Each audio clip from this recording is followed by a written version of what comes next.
Benvenuti nel mondo della Scoop Travel, l'agenzia di viaggi nel cuore della tua città, del Vomero, in via Bernini 90 e via Tino da Camaino numero 16. Ebbene, l'agenzia Scoop Travel quest'anno è arrivata a proporre la terza crociera della musica napoletana. Siamo arrivati al terzo anno, un indice sicuramente di successo, e quest'anno vi assicuro che la crociera toccherà delle tappe straordinarie e sarà bellissima, vuoi per il cast che si è creato degli artisti, per i temi che si affronteranno per quanto riguarda la cultura napoletana. E la crociera si svolgerà dal 10 al 17 ottobre 2010, quindi il mio invito già da questo momento a inizio puntata è quello di telefonare al numero in sovraimpressione o di andarvi a prenotare la vostra cabina sul sito www.crocieradellmusicanapoletana.it. Siamo presenti anche su Facebook e pensate di trascorrere questi 7 giorni in compagnia di grandissimi artisti su una nave meravigliosa, spettacolare. È l'ultima nata dell'MSC, esattamente la Magnifica. Pensate, è stata inaugurata ultimamente, esattamente il 6 marzo ad Amburgo, e vi assicuro che è una nave spettacolare. Ne parleremo di questo e di altro ancora, come già abbiamo fatto nel corso delle altre puntate, con l'ideatore, con la mente della crociera della musica napoletana, con Francesco Spinosa, ormai un amico di tutti noi, mio e di tutti gli amici che parteciperanno e che hanno partecipato già alle scorse edizioni della crociera. Parleremo con lui, ma parleremo anche con il professor Carlo Postiglione, presidente dell'associazione Megaris, di tutto ciò che riguarda la cultura e in questi 7 giorni come ci accompagnerà per mano attraverso la tradizione napoletana. E quest'oggi con altri 2 artisti che saranno presenti a bordo dell'MSC Magnifiche, ed esattamente loro già rappresentano Napoli così come sono vestiti. Sto parlando di Rino Napolitano e Luisa Acanfora, che faranno compagnia ai nostri altri artisti che abbiamo visto nel corso di questa puntata: Antonello Rondi, Francesca Marini, Lucia Cassini e il maestro Bruno Vitale. Francesco, adesso mi rilasso, tocca a te. Sì. Io ti ringrazio quando tu dici che io sono l'ideatore di questo evento che è favoloso, che sta avendo sempre più successo e favore di pubblico, ma questo evento esiste soprattutto perché c'è la collaborazione di tutte le persone carissime che mi aiutano nella realizzazione di questo evento. A partire dal professor Postiglione, dal professor De Gioia, da tutti gli artisti che nel corso degli anni si sono succeduti. Il professor De Gioia e Carlo, il professor Postiglione, è dal primo anno che ti seguono, quindi hanno creduto, vedi, dal primo momento. Sono pazzi come me, amanti della nostra città, e quindi pensa che loro poi fanno delle cose bellissime. In realtà vanno in tutte le città d'Europa e d'Italia, vengono chiamati grazie alla cultura napoletana, e loro si presentano lì con il loro bagaglio di esperienze e vanno a parlare in giro della nostra città. Storia della musica napoletana e della storia di Napoli. Quindi tutto questo, cioè, solo per passione, perché noi riteniamo che la passione è quella che porta avanti queste iniziative.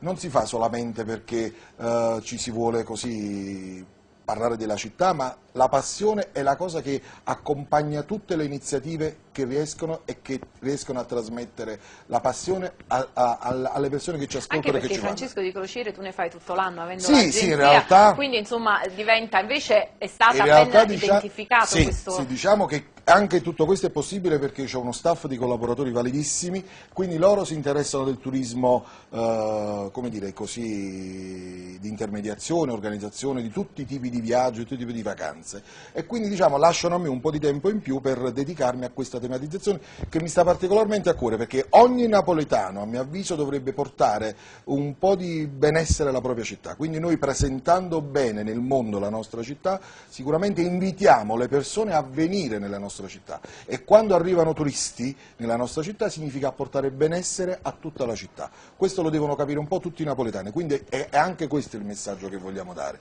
cioè di unirci tutti quanti e portare avanti bene la nostra città.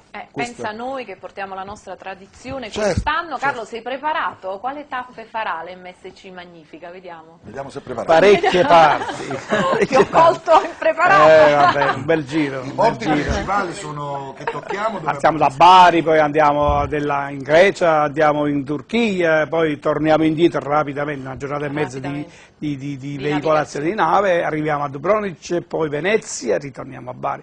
Sarà finita purtroppo. Preparato. Sarà Non finita. lo coglierai mai impreparato. Purtroppo ogni volta che si scende dalla nave dice: ma è finito, peccato. Di queste tappe, secondo te, quale la loro cultura si avvicina un po' più alla nostra? Ma dunque, io ho voluto fortemente la loro presenza. Francesco lo sa bene, era un po' titubante all'inizio per la maschera, la veste, non sapeva veramente, non conosceva il personaggio. Dopo, quando l'ho visto la prima volta, Bravo, mi mi reso conto, che era ma importante la loro vi è presenza. più perché il Rino Napolitano ci sta facendo fare anche belle figure, portandolo in giro e facendolo esibire con la sua napoletanità a Bari, presso la Sanità di Bari, presso i Lions di Bari, della Puglia, viene chiamato spesso perché è un artista, senza togliere nulla agli altri, completo, poi con la sua Che belli, Colombina, sono belli, poi sono veramente Colombina, belli. Maria Luisa Canfora, che in effetti fanno una coppia che dà garanzia, e noi sulla nave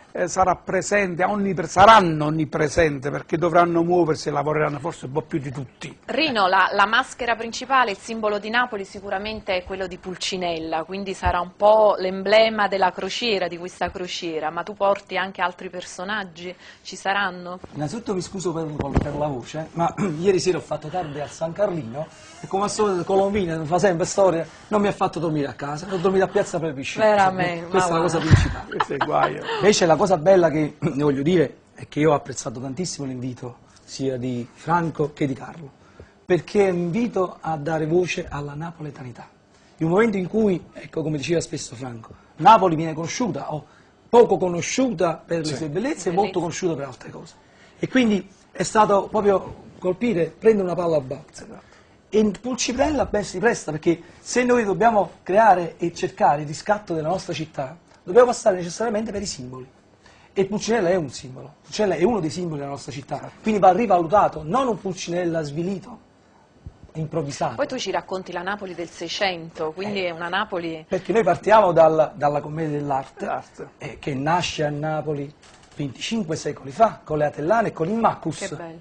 e arriviamo fino al mitico San Carlino, quindi la commedia dell'arte, fino ai nostri giorni. Quindi Pulcinella come tema conduttore, come terminale di una cultura che ha 25 secoli di storia. Non mi sembra poco, no? Colombina, oltre a non far dormire lui a casa, anche... Io dovrò assistere a tutte le marachelle di Pulcinella e quindi poi vedrete, Quindi lo bacchetti ce ne saranno spesso, delle insomma. belle. E cosa c'è di più importante sulla nave, col sole, l'acqua, il mare, le cose più belle di Napoli, rappresentate dall'emblema che è la maschera di Pulcinella.